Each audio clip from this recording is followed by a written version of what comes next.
தமிழ்நாட்டில் இன்று வெளியான 10ஆம் வகுப்பு பொதுத் தேர்வில் தமிழில் 8 மாணவர்கள் 100க்கு 100 மதிப்பெண்கள் பெற்று சாதனை படைத்துள்ளனர்.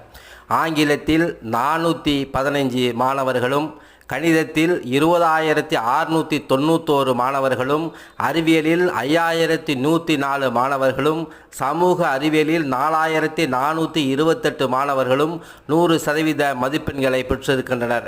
தமிழில் வெறும் 8 மாணவர்கள் மட்டுமே 100% மதிப்பெண்கள் பெற்றிருப்பது குறிப்பிடத்தக்கது.